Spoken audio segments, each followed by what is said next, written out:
What's up, trainers? My name is Net, and we're taking a look at our second round battle in the Draft Classic Junior Division between my home team, Ecruteak Firebirds, versus fellow competitor, Buffalo Salandits. First, a quick recap of our competitors. Returning from last week is the Sandcore Ecruteak Firebirds, fresh off of a round 1 victory.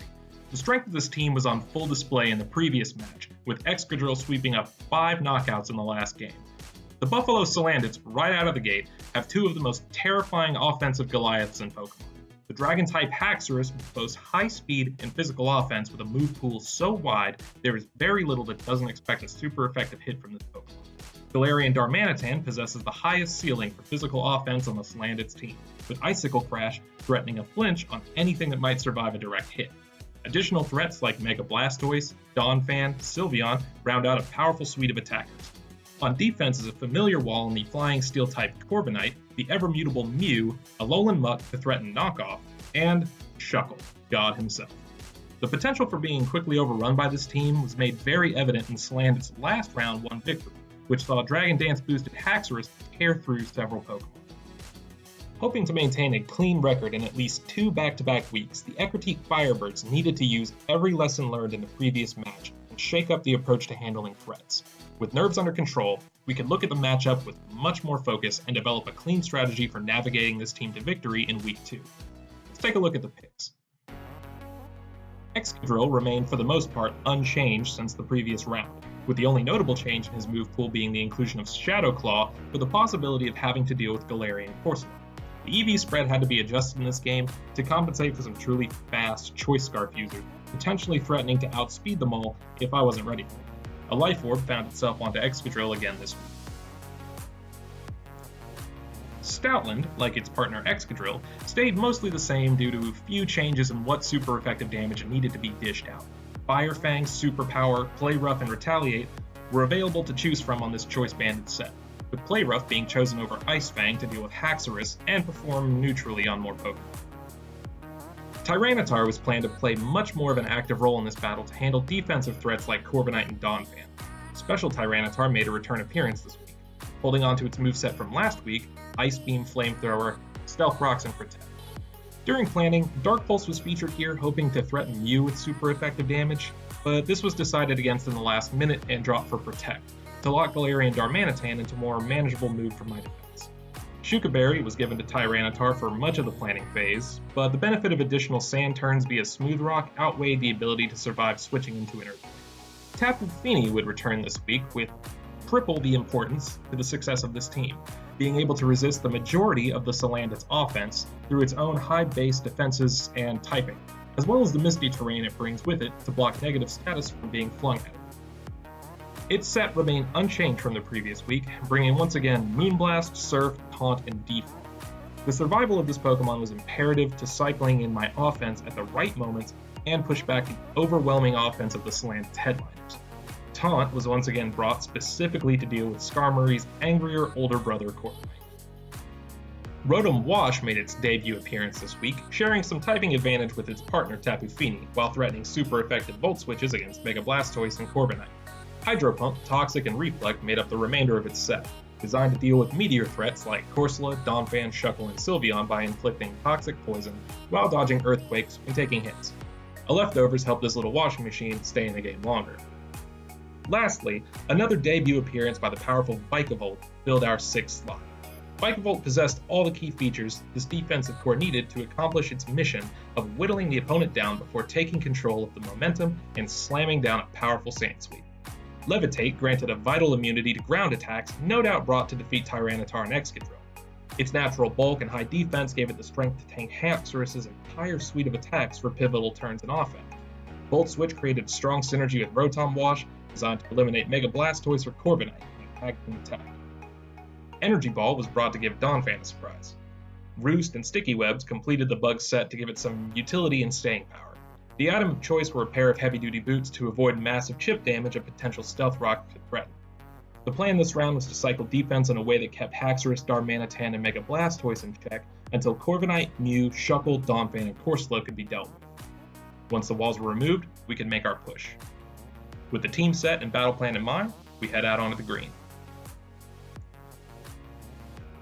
An offensive lead meets a defensive lead when Galarian Darmanitan and Tapu Fini hit the field. Misty Terrain is dropped, preventing static conditions, and the game is begun. Darmanitan U-turns into Mew, which receives very little damage from an incoming Moonblast, telling of its special form. Tapu Fini follows up with a taunt, hoping to prevent what can only be described as shenanigans from the versatile Pokemon. Rotom Wash replaces Tapu Fini to widen the range of possible moves, and threaten a Toxic while avoiding a surprise Earth Power via Levitate. A Volt Switch into an oncoming Haxorus puts Fini back front and center to threaten the early appearance of the offensive cornerstone. A hasty retreat by Haxorus into Corviknight leaves both coaches cycling through defensive walls attempting to find an opening. Haxorus is brought back in by a U-turn from a taunted Corviknight as Tapu Fini retreats into Rotom Wash, then Vikavolt, allowing the Haxorus to Dragon Dance. Vikavolt is able to tank a Dragon Dance boosted Earthquake without taking more than 50% damage, which is strange to see when expecting something like Life Orb. Knowing that Haxorus was running neither this or a choice item, it was safe to assume that the dragon must have some sort of damage reduction berry being held. Volt Switch brings Haxorus within range of a KO and Sand by a Roselli Berry reduced Moonblast, and drops Tapu Fini back in front of the Haxorus, scaring the dragon away. A brief appearance from Corviknight finds the bird taunted once more by Tapu Fini before U-turning into a Shuckle, making its first appearance in this game. Certain that this incredibly bulky rock bug had entry hazards in mind, Tapu Fini comes out with a taunt once more. Shuckle attempts to trap the Firebird's defense in with Infestation, the damage of which is complemented by a Binding Band. A Surf from Fini forces the bulky bug to retreat into Mew. Tyranitar makes a return to the field to resume the crucial Sandstorm, hoping that coach of Salandits doesn't make a surprise gamble on an Earth Power. The Mew Calm Minds and Baton passes the status to Haxorus as Tyranitar retreats into Rotom Wash, which can handle the damage dealt by this dragon. Surviving an Earthquake, Rotom is able to Volt Switch into Stoutland, now boosted by the sand to outspeed this Haxorus. A Play Rough lands, activating the Roselli Berry, but not preventing Stoutland from taking the first knockout of this battle. Now locked into Play Rough, Stoutland remains active to stare down a weakened Shuckle, returning from the bench. Shuckle tanks Stoutland's powerful Play Rough attacks, and thanks to its defensive bulkiness, manages to take 3 hits from the Firebird's secondary rusher while spending its turns laying Stealth Rocks and Sticky Webs to cripple oncoming switches. Stoutland takes the second knockout of the game with a third Play Rough into Shuckle. Shuckle's defensive bulk is immediately replaced by Corviknight, forcing Tapu Fini to cover for the rusher. Taking a few shots on a parting U-turn from Corviknight, Fini is able to defog and remove Shuckle's hazards before they affect the rest of the team, as Galarian Darmanitan enters the active. A quick switch to Vikavolt locks Darmanitan into Earthquake, useless against this levitating electric type, whose immediate switch out is capitalized on by the Firebirds Volt Switch Tyranitar back onto the field. Stealth Rocks are cast by Tyranitar as Mew, Earth Power not able to knock out this towering rock type and fearing a super effective dark type attack, retreats back into Corviknight to scare Tyranitar away. Vikavolt takes a body press meant for Tyranitar before hitting a newly rotated in Mew with Volt Switch, bringing in Stoutland. Hoping to secure the knockout on Mew or deal super effective damage to a healthy Corviknight that may switch in, Stoutland locks itself into Fire Fang. The attack isn't enough, and Mew is able to soft-boil its HP to healthy levels as Stoutland, outmatched, retreats into Vikavolt. Mew is able to Calm Mind with no fear while Vikavolt Volt Switches into Tapu Fini, hoping to prevent a Baton Pass. The Mew succeeds in Baton Passing its special buffs to Blastoise, having finally been taken off the bench. Blastoise Mega Evolves and Rapid Spins the Stealth Rocks that can harm Darmanitan on the switch-in, boosting its speed while taking consecutive Moonblasts from Tapu Fini. The Moonblast's additional effect procs twice, removing the bonus that Calm Mind afforded and crippling the Mega's damage output on fellow Water-type Tapu Fini. A final Water Pulse Moonblast trade forces Blastoise to retreat before risking being knocked out. Mew returns to the field to take another Moonblast from Tapu Fini, this one dealing a critical hit and significant damage. Mew casts Calm Mind and attempts to Baton Pass the buff, but is blocked by a taunt from Tapu Fini. Both coaches switch out, the Salandits into Darmanitan to put pressure on Fini, and the Firebirds into Tyranitar to resume the Sandstorm. The Salandits coach predicts the switch into a levitating Vikavolt and foregoes the Earthquake for a U-turn to deal massive damage to the bug type and bring Mew, no longer taunt afflicted, onto the field. Vikavolt, weak to Darmanitan's attack, is knocked out at the end of the turn by sand damage. Stoutland, now boosted by the fresh Sandstorm once again, hits the field ready to avenge its fallen comrade and blasts Mew with a full power Retaliate for a massive knockout. Corviknight assumes the active to force Stoutland to retreat. Tapu Fini replaces Stoutland but is unable to taunt the Corviknight before Tailwind is used to boost the Salandit's speed to levels that rival Sandrush. The The Firebirds, expecting the return of the Goliath Darmanitan, Corviknight instead U-turns into Mega Blastoise, which takes a final Moonblast before being knocked out by chip damage from the Sand. Sand has now claimed lives on both sides.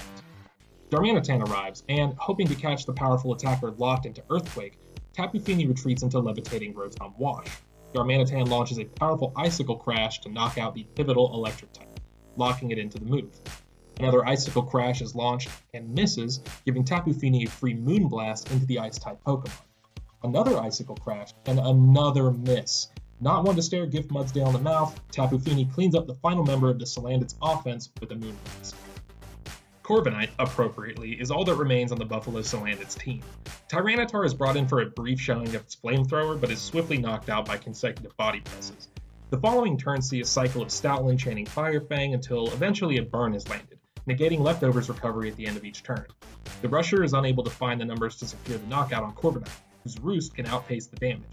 Tapu Fini lands a taunt on Corviknight, but neither is able to significantly threaten the other. Stoutland returns to the field to resume Fire Fang until finally a flinch is inflicted on Corviknight and is unable to roost. With a final Fire Fang, round 2 victory goes to the Ecruteak Firebirds.